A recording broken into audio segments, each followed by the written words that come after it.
درانو دوستانو سلامونه زه غوټۍ یم هرکلی مو کوم چې د ډیجیټل چین پروګرام ګورئ. د هر هیواد د پرمختګ اساسي موخه د خلکو د ژوند ښه والی وي او د هیوادونو او سیمو د پرمختګ بېلابېلې شمېرې هم د خلکو د ژوند د حالاتو او سویو ښه څرګندوی کوي. زه به په نننۍ پروګرام کې د ګڼو شمېرو له مخې د چین د شینجیانګ د ویور کورواکې سیمې کې د اقتصاد او ټولنې د پرمختګ او د ځایي خلکو د ژوند د ښه والي حالاتو ته کتنه ورارم. د چین د اقتصادي ملي ادارې د شینجیانګ عمومي څیړنیز ګروپ د روان کال په فبروري کې د تیر 2023 کال لپاره د دغې سیمې ځینې شمېرې خپرې کړي دي.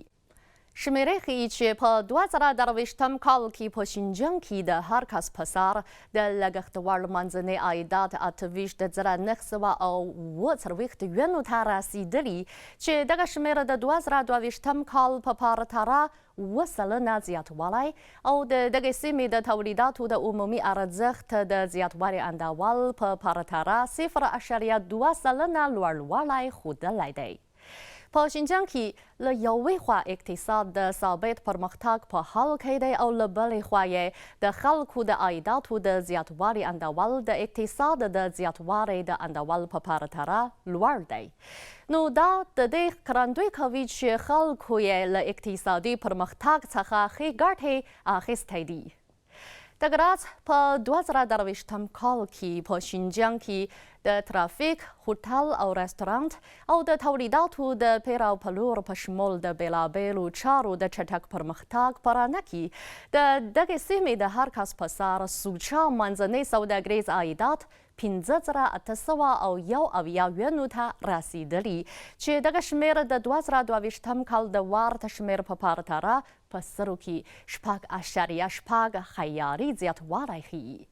دغه راز د سیلانیزو چارو د سمسورتیا په رڼا کې د دغې سیمې د هر کس په سر د خدماتي چارو سوچه منځنی سوداګریز عایدات د 2022 کال د ورته شمېر په پرتله په سرو کې 11.9 خیاري زیاتوالی ښیي.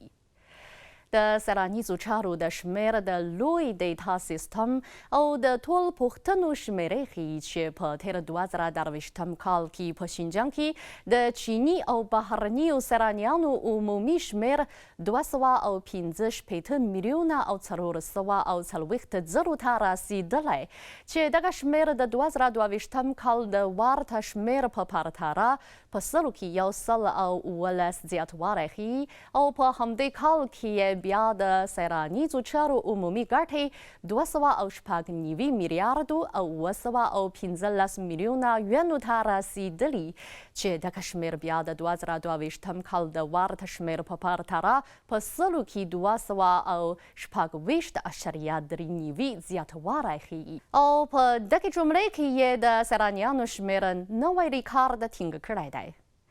د یادونې وړ ټکی دا دی چې په 2023 کال کې په شینجیانګ کې د تولیداتو د عمومي ارزښت د زیاتوالي اندول